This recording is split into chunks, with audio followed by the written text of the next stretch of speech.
Welcome to trade with bot. आपण या ठिकाणी एक अपसाईडचा ट्रेड इनिशिएट केलेला आहे. ट्रेडमागचं लॉजिक मी तुम्हाला समजून सांगतो. आणि आता जर करंट पोझिशन बघितली ना आपली, तर 3500 रुपये सध्या काय चालू होती, मायनसमध्ये चालू आहे. आपण थोडंसं इम्पल्सिव्ह बाय केली होती या ठिकाणी. जसे आपल्या इंडिकेटरने बाय सिग्नल दिला ना आपल्याला, जसं आपल्या बॉटने आपल्याला बाय सिग्नल दिला ना, तर या ठिकाणी आपण काय केलं होतं, अगेन बायसाठी हे टार्गेट ठेवून आपण आहे ना या ठिकाणी एंट्री केली होती. आपला जो स्टॉप लॉस आहे ना तो हा असणार आहे. तर अशा प्रकारे आपण काय केलेलं, एंट्री केलेली. प्रायमरी मूव्ह जर बघितली ना, तर प्रायमरी मूव्ह अपसाईडची आहे आणि या ठिकाणी रेसिस्टन्स क्रिएट होताना दिसतोय आपल्याला. तर अशा प्रकारे काय झालं आहे सध्या, आपले जो ट्रेड आहे ना तो सिच्युएशन झालेला आहे. अपसाईडची या ठिकाणी काय दिसते आपल्याला, एक ट्रेंड लाईन दिसते. जोपर्यंत ही ट्रेंड लाईन ब्रेक होत नाही ना, तोपर्यंत तरी आपल्याला काय आपल्याला तोपर्यंत निश्चिंत राहिलं पाहिजे. आणि जर आत्ता बघितलं ना, तर आपली सध्या पोझिशन ही -2500 रुपयामध्ये चालू आहे. ठीक आहे, जो रिझल्ट येईल ना तो ॲक्सेप्ट करू. नेक्स्ट ट्रेड चांगला आपण काय करू, ट्रेड करण्याचा प्रयत्न करू. रात्री देखील मी ट्रेड केले होते.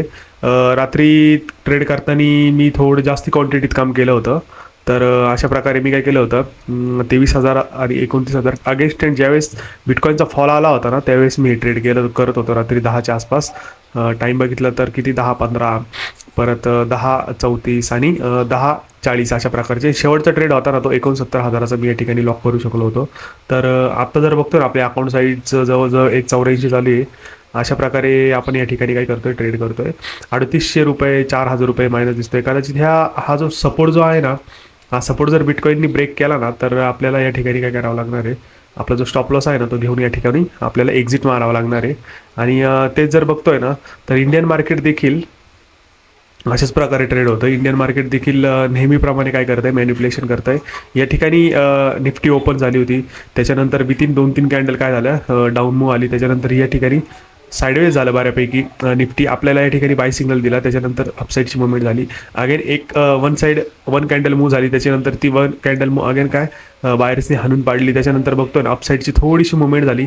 प्रीमियममध्ये तर ते दिसलं नाही आपल्याला अपसाईडचं एवढं बघितलं गेलं तर या ठिकाणी. पण या ठिकाणी स्पॉटमध्ये दिसतंय आपल्याला. तर अपसाईडची मुवमेंट झाली, अगेन काय झालं, डाऊन साईडची मुवमेंट झाली. तर अशा प्रकारे या ठिकाणी काय करतायत, ते स्टॉप लॉस हंटिंगचा या ठिकाणी प्रयत्न करतायत. आता मी तुम्हाला सांगतो, तुम्ही असं का बोलू शकता, स्टॉप लॉस हंटिंगचा या ठिकाणी तो प्रयत्न करतात. आता जर बघितलं ना, डाऊन मूव्ह झाली होती, लोकांनी बऱ्याच असं ही मूव्ह बघून आहे ना, बऱ्याच लोकांनी काय केलं, डाऊन साईडच्या पोझिशन क्रिएट केल्या असणार आहे. आणि त्या ठिकाणी ना त्यांना काही रिअलाइज प्रॉफिट झाला नसणार आहे. या ठिकाणी त्यांचा आहे ना स्टॉप लॉस उडाला असणार आहे पुट साईडचा फॉर बायर्स. आणि एवढी मोठी परत अगेन रेड कॅन्डल बघून काय केलं असणार आहे त्यांनी, अगेन पुट साईडला ट्रेड करून या ठिकाणी डाऊन साईडचा ट्रेड घेतला असेल. अगेन त्यांचा या एकाच कॅन्डलनी काय केलं, स्टॉप लॉस उडावला. आता ही ग्रीन कॅन्डल बघून बऱ्याच लोकांनी अपसाईडचा ट्रेड घेतला असणार आहे. पण अगेन 40-50 20-30 पॉईंटचा म्हणजे जवळ 10-15 किंवा 20-30% ऑन डिप्लॉय कॅपिटल जर बघितलं ना, या ठिकाणी स्टॉप लॉस हिट होतोय. तुम्हाला मी दाखवून देतो या ठिकाणी. तर या ठिकाणी जर एंट्री करतोय ना आपण, या ठिकाणी जर एंट्री केली असती ना आपण, तर या ठिकाणी आपला आहे ना जवळजवळ 93 आणि हे किती, असं पकडू की 70च पकडू आपण. हे 70, 93, 13-14 पॉईंट म्हणजे जवळजवळ 6-12 म्हणजे 20%चं या ठिकाणी ना एकाच मूवमध्ये लॉस झालेलं. त्याच्यामुळे त्याही लोकांनी या ठिकाणी एक्झिट स्टॉप लॉस फेस करावे लागले असणार आहे. तर अशा प्रकारे काय करते आपलं इंडियन मार्केट आहे ना, मॅनिप्युलेशन करतं आहे. इंडियन मार्केट जर आत्ता बघितलं ना, तर त्याचा सपोर्ट अँड रेसिस्टन्स या ठिकाणी आपण आपला जो निफ्टी ना, निफ्टीचा फर्स्ट सपोर्ट या ठिकाणी क्रिएट होतोय. सेकंड रेसिस्टन्स आपला जो निफ्टी ना या ठिकाणी त्याचा सपोर्ट क्रिएट होतो, या ठिकाणी त्याचा रेसिस्टन्स क्रिएट होतोय. आणि फर्स्ट रेसिस्टन्स हा आणि त्याच्यानंतर सेकंड रेसिस्टन्स त्याचा हा असणार आहे. आणि फर्स्ट सपोर्ट त्याचा जो हा आहे ना, त्याच्यानंतर सेकंड सपोर्ट हा असणार आहे. तर अशा प्रकारे निफ्टी काय होती, चॉपी मुवमेंटमध्ये ट्रेड होती. कुठलाही रिअलाइज प्रॉफिट या ठिकाणी जनरेट नाही करू शकत. कारण जर कालची मुवमेंट बघितली, एवढी चॉपी असून देखील आत्ता जर बघितलं तर आपल्याला किती जो चार्ट आहे ना आपल्याला डिप्रेस करायला लागतोय. डिप्रेस इन द सेन्स छोटा करावा लागतोय. तर अशा प्रकारे काय होतं, या ठिकाणी निफ्टी ट्रेड होती. निफ्टीमध्ये त्या कारणामुळेच मी ट्रेड करत नाही की इंडियन मार्केटमध्ये इट्स व्हेरी मॅनिप्युलेटिव्ह इंडेक्स. आणि तुम्ही बोलू शकता का की मग मी हे रिव्हर्सल का नाही पकडू शकत. रिव्हर्सल आपण जनरली ना कॅच नाही करू शकत. सपोर्ट अँड रेसिस्टन्सवर आपण काम करतो, आपण बिटकॉईनमध्ये काम करतो, चांगल्या प्रकारे काम होतं. पण जनरली रिव्हर्सल जर पकडायचे ठरवले ना, तर ह्या इंडेक्समध्ये रिव्हर्सल पकडणं थोडं अवघड आहे. फॉलोअप मुवमेंट तरी आपण पकडू शकतो, पण रिव्हर्सलमध्ये थोडे प्रॉब्लेम जातात. या ठिकाणी सपोर्ट जर बघितला ना, सपोर्टला तुम्ही मग बाय करू शकता. अगेन मग थोडासा रिस्कवाला ट्रेड होतो तो, त्याचं तर 1:1चा रेशो ठेवूनच काम करावं लागतं. तर आत्ता जर बघतो ना आपण, तर आपला जो लॉस चालू आहे ना तो 4,500 4,300 या प्रकारचा चालू आहे. तर फर्स्ट सपोर्ट जो आहे ना आपला, हा सपोर्ट आहे फर्स्ट. आणि जोपर्यंत हा ब्रेक होत नाही ना खालच्या बाजूला, तर आपण काही चिंता करायचं काम नाही आहे, कारण मोमेंटम अपसाईडसाठीच चालू आहे सध्या. तर ठीक आहे, या ठिकाणी आपण आता वेट अँड वॉच करू. Time is 11:56. तर या ठिकाणी मी काय करतो, एक शॉर्ट ट्रेड इनिशिएट करतो आहे. आणि नेहमीप्रमाणे त्याचा जो स्टॉप लॉस आणि टार्गेट जे आहे ना, ते आपण 1:1च्या रेशोनी ठेवतो आहे. स्टॉप लॉस फर्स्ट आपण त्याचा फिक्स करून घेऊ. गेट आणि स्टॉप लॉस आपण असा फिक्स करून ठेवलेला आहे. ट्रेड ॲनालिसिस जर करायचं ठरवलं ना, या ठिकाणी रेसिस्टन्स आहे, शॉर्ट टर्म रेसिस्टन्स बिल्ड झालेला आहे. बिटकॉइन बऱ्यापैकी या लेवलला काय होतोय, तो ट्रेड होतोय आणि या ठिकाणी सपोर्ट आहे. तर तसं बघितलं गेलं तर ह्या ट्रेडला रिस्क कमीच घेतली पाहिजे. पण आपण काय केलेलं आहे, 1:1च्या रेशोनी या ठिकाणी शॉर्ट पोझिशन बिल्ड केलेली आहे फॉर डाऊन साईड. आपला बॉट देखील या ठिकाणी रेसिस्टन्स बिल्ड करून देतो आपल्याला आणि सपोर्ट देखील आहे या ठिकाणी. तर अशा प्रकारे आपण काय केलेली, ही जी आपली पोझिशन आहे ना, ती सध्या बिल्ड केलेली आहे. 12:11 झाले. आपली पोझिशन जर बघितली ना, तर या ठिकाणी 2200 2000 2400 ह्या रेंजमध्ये ट्रेड होती. आणि बिटकॉइन ॲनालिसिस करायचं ठरवलं ना, तर आपण या ठिकाणी शॉर्ट पोझिशन बिल्ड केली होती. या ठिकाणी एक रेसिस्टन्स आहे आणि अगेन या ठिकाणी सपोर्ट देखील आहे.